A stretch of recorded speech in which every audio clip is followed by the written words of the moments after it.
भिन्नों का घटाना। अब इसमें हम देख रहे हैं कि एक तरफ तो भिन्न है ये 3/8, जिसका अंश 3 है और हर है 8, जो घट रही है 4 में से, लेकिन 4 तो भिन्न नहीं है और भिन्न में से ही भिन्न को हम घटाते हैं, लेकिन ये तो भिन्न के रूप में नहीं दिख रही है।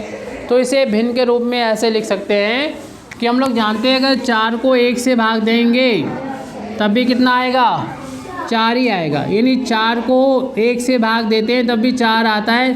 तो चाहे 4 लिख दो चाहे 4/1 लिख दो, बात एक ही है। इसे हम लोग 4/1 लिख दो, इस वाले नंबर को ऐसे लिख दो। पहला काम तो ये करो, अगर एक भिन्न हो और दूसरी भिन्न ना हो तो इस वाले को भिन्न के रूप में पहले बदल लो, पहला काम। दूसरा काम ये है कि इसके हर 1 है और इस वाले भिन्न का हर कितना, 8 है। हर अलग अलग होते हैं तो हम लोग सबसे पहले निकालते हैं लासापा, यानी लासा यानी एलसीएम निकालते हैं। तो 1 और 3 का लघुत्तम समापवर्ती निकालने के लिए हम देखते हैं कि 1 और किसी भी संख्या का लासा निकालना हो तो आपको ज़्यादा मेहनत नहीं करनी है। जो दूसरी संख्या होती है 8, यही हो जाएगी लासा। तो लासा हो जाएगा 8। पहले तो हम लोग लासा निकाल लेते हैं। 1 और 8 का लासा निकालना है तो अगर 1 होती है तो दूसरी संख्या अपने आप ही उसका लासा बन जाती है। यानी 1 और कोई भी संख्या हो, यहाँ पर वो संख्या 8 है तो 8 लासा हो जाएगी। अगर यहाँ पर 9 लिखा होता है 9 लासा हो जाएगी।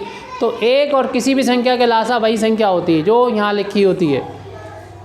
तो इसलिए में जब 1 होता है तो संख्या का लासा निकालना बहुत आसान होता है, यानी 8 है लासा।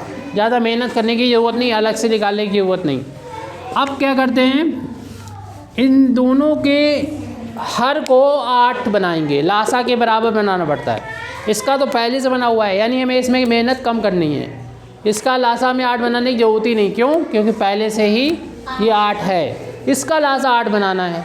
इसमें कितने से गुणा कर दें, 1 से। कितने गुणा कर दें कि 8 बन जाए, कितने से, 8 से। तो ऊपर नीचे हम लोग इसमें गुणा कर देंगे 8 से, तो 8 एकम 8 हो जाएगा।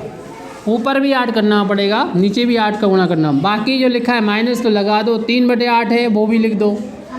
अगली स्टेप में 4 का 8 में बाड़ा पढ़ो। 4 अट्ठे कितने होते हैं, 32 और 1 अट्ठे 8, या 8 एकम 8 ऐसे लिख दिया। और इसके बाद है माइनस का 3/8। अब दो संख्याओं का जोड़ना घटाना बहुत आसान हो जाता है। आराध्य दिवाकर, जब उनके हर समान होते हैं तब इनको आसानी से हम जोड़ भी सकते हैं और घटा भी सकते हैं। अनुराग, कहाँ देख रहे हो? दोनों संख्याओं को हम घटा सकते हैं अगर उनके हर कैसे हैं, समान हैं। क्या करना पड़ता है, एक लाइन करो और 8 लिख दो एक बार। यहाँ पर 2 बार लिखा हुआ है, तुम्हें एक बार 8 लिखना है सिर्फ। और संख्याओं का क्या करना है, जैसे अगर यहाँ जोड़ का निशान होता तो इनके बीच में जोड़ का निशान आ जाता, लेकिन है 32 पहले, फिर घटाने के निशान है, घटाना लगा दो, 3 लिख दो।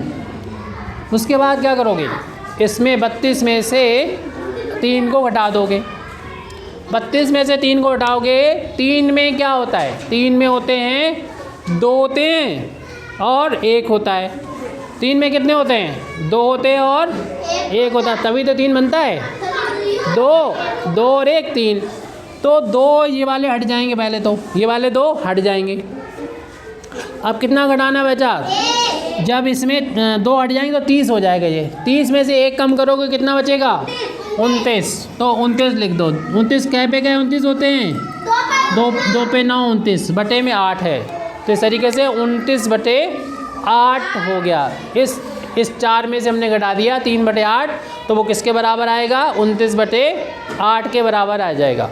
इस तरीके से हम लोगों ने यहाँ पर समतुल्य भिन्न, 4 के समतुल्य भिन्न बना ली थी। कितनी बनी, 32/8, और फिर घटा लिया। दोनों के हर समान हो गए। जब हर समान होते हैं तो आसानी से घटा लेते हैं। इसमें से 32 में से घटा दिया 3 को।